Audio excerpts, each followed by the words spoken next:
दिल्लीतला पुन्हा एकदा फुटीचं ग्रहण, 6 खासदारांकडनं वेगळा गट स्थापन, गटाला लोकसभा अध्यक्षांकडून मान्यता.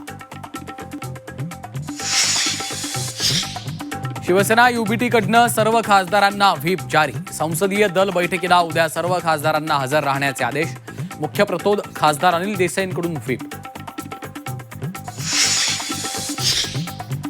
उद्या दिल्लीतल्या बैठकीला 2 खासदार येणार असल्याचा ठाकरेंच्या शिवसेनेला विश्वास, 2 खासदारांची पत्रावर सहीच नसल्याची सूत्रांची माहिती.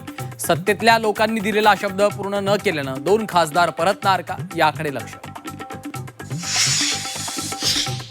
साईबाबा, आई भवानी आणि मुलांच्या शपथा घेतल्या, संजय राऊतांकडनं मातोश्रीवरील बैठकीतला किस्सा उघड, रक्त आटवून निवडून दिलं, बेईमानी खपवून घेणार नाही, राऊतांचा बंडखोर खासदारांना इशारा.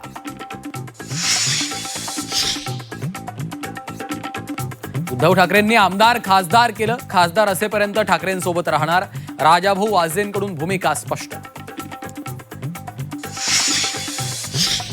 फुटीनंतर शिवसेनाच महायुतीत मोठा भाऊ, शिवसेनेचे 13, भाजपचे 9 खासदार, ऑपरेशन टायगरमुळे शिंदेंच्या पक्षाची महायुतीत सरशी. खासदारांनंतर आता आमदारही सत्ताधाऱ्यांच्या रडारवर असल्याची चर्चा. एकनाथ शिंदे ठाकरेंना दुहेरी धक्का देण्याच्या तयारीत, राजकीय वर्तुळात चर्चांना उधाण. शिवसेनेनं आपला बाण चोरला, ओमराजे निंबाळकरांच्या जुन्या भाषणाचा व्हिडिओ व्हायरल, बंडखोरीमुळे कार्यकर्त्यांकडून नाराजी. आणि केंद्रीय मंत्रिमंडळाचा लवकरच विस्तार होणार असल्याची माहिती, शिवसेनेला आणखी एक मंत्रिपद मिळण्याची शक्यता.